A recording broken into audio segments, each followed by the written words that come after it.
Today we do the Bible, the most influential book in human history. And we'll discuss why the Jewish people are so creative. Today, the most creative people in the world are Jews. In the past 20 years, there have been three extremely influential individuals: Karl Marx, Sigmund Freud, Albert Einstein. They're all Jews. So why are Jews so creative? And the answer is the Bible. Okay? So let me provide some background as to how Israel, the nation of Israel, was first formed. So remember, the Bronze Age, the Middle East was the center of the world. Okay, so you had Egypt,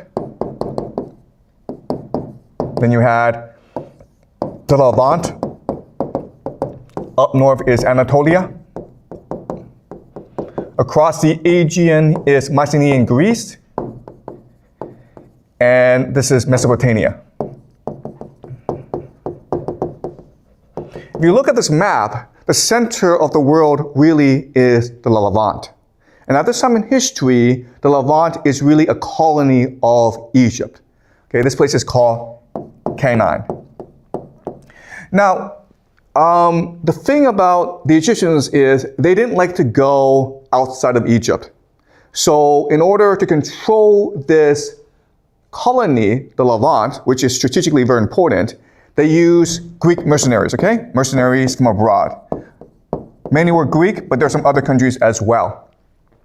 Also at this time in history, there's a lot of religious strife in Egypt. And a lot of the priests who lost out in this struggle, they were exiled to the Levant, okay? So you also had some Egyptian priests in the Levant.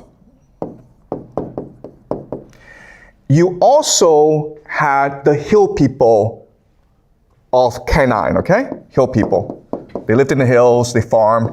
You also had nomadic pastoralists, nomads, because this place was a center of trade. So you had bandits, you had people who traded, and you also had people who raised livestock. So another way of saying this is the Levant, it is a multicultural melting pot. Lots of different groups of people. And at this time in history, there's no concept of nation or race or ethnicity. It was very common for people to just intermix together. Okay?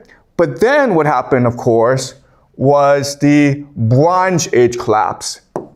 And what that meant was that now you have this surge of refugees coming through from North Europe and from Western Europe and overwhelm the former empires. Okay? So Mycenaean Greece is destroyed. The Hittite Empire of Anatolia is destroyed. And the sea peoples are attacking Egypt. But Egypt is pretty strong, so it's able to resist the attack. And what the Egyptians say to the sea peoples is, listen, don't attack us, we'll send you somewhere else. We'll give you land somewhere else. And so they were put in the Levant, okay? And these people are called the Philistines, and they're in the Bible. The problem is that there's already people in the Levant, and so they are a threat. And so these people now, the mercenaries, the Egyptian priests, the hill people, the nomads, they're forced to come together as a new alliance to fend off against the Philistines. Okay? And this grouping of people will give us a new nation called Israel. And at first, they have to elect a king in order to unite them against the Philistines. And they elect a king called Saul. So Saul is the first king of Israel. He has a mercenary named David. And remember, what's very common in history is for mercenaries to rebel against their king and become a king himself. That's what David did. But now that David is now king, he has three major problems. The first problem is legitimacy. Why are you king? We elected Saul as king, but you stole the throne from him, so why are you king? So the first big problem that David faces is one of legitimacy. Second is the problem of unity. Because remember, Israel at this time, it's a diverse coalition. So how do you unite these people together? Okay, and the third problem is differentiation. Why are we different from the Egyptians, the Anatolians, the Mesopotamians, the Philistines? Okay, so to solve these three problems, what David did was three major innovations that would forever change human history. The first is introduction of a patron god named Yahweh. Okay, so what David says, like, Yahweh is our God, and our God is better than the other gods.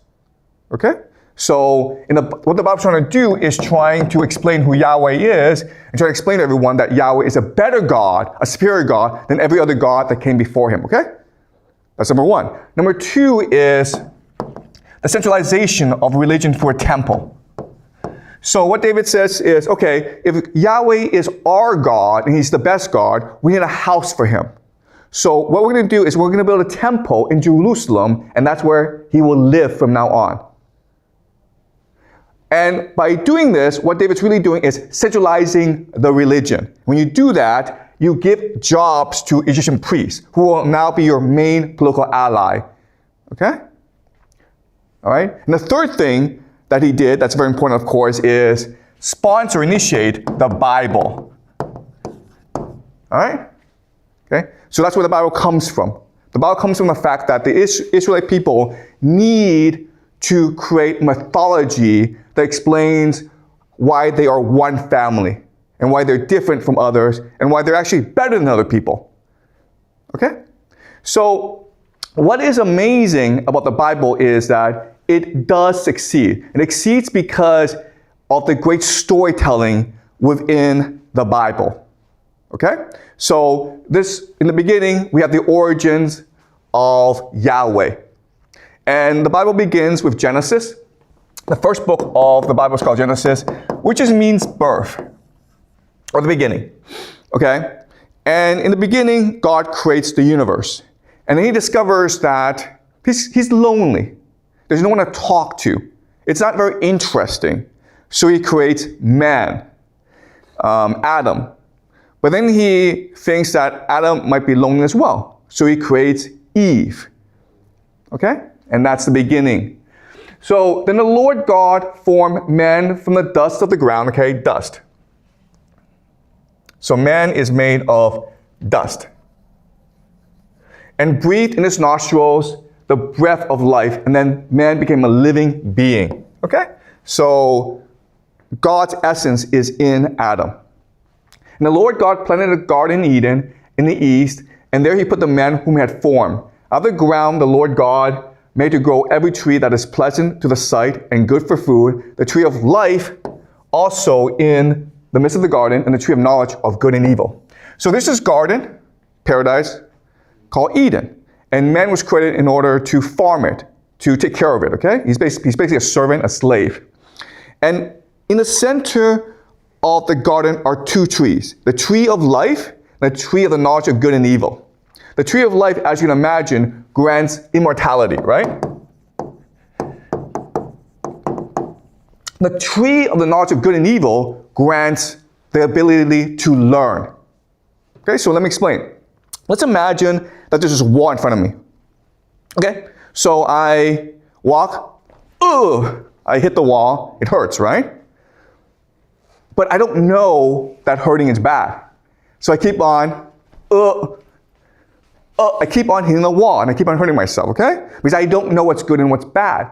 But now if I know what is good and what is bad, I know, okay, I should not hit the wall, okay? I now have the capacity to learn. And over a lifetime, I will learn a lot. This is the secret of creativity, right? What's really important about this idea is that you need to make a mistake for you to know what is good and evil. Okay, so that's why school is stupid. Because school, we tell you, there's a wall, don't touch it, because you will hurt yourself. And you don't touch it, you don't hurt yourself, but you never learn for yourself. Because when you hit the wall, you now are able to reflect and understand how the world works. Okay? So the secret to creativity is trying for yourself and learning for yourself what is good and evil. And what this is also saying is that these two things together, creativity plus immortality, allows you to become God. Okay? Does that make sense? Because if you can live forever, but you're always learning, eventually you will absorb all the knowledge of the universe, which is what God is. Okay? God knows everything in the universe. And you can also argue that's why he created us. Because once you are perfection, once you learn everything, you're no longer capable of making mistakes, of learning for yourself. So what you do is you teach students, or you get students to learn for themselves, and that way your knowledge expands. Okay? So it's a really important idea is that man and woman were created to be part of the creative process. Okay? That's why God created us. The Lord God took the man and put him in the Garden of Eden to till it and keep it. Okay? So again, the man now is basically a servant or slave. And the Lord God commanded the man, you may freely, okay, you can do whatever you want. Okay, this idea of free choice. So if you want people to be creative, you have to give people free choice. Okay? You have to give people the capacity to make mistakes for themselves. Otherwise, they'll never learn for themselves.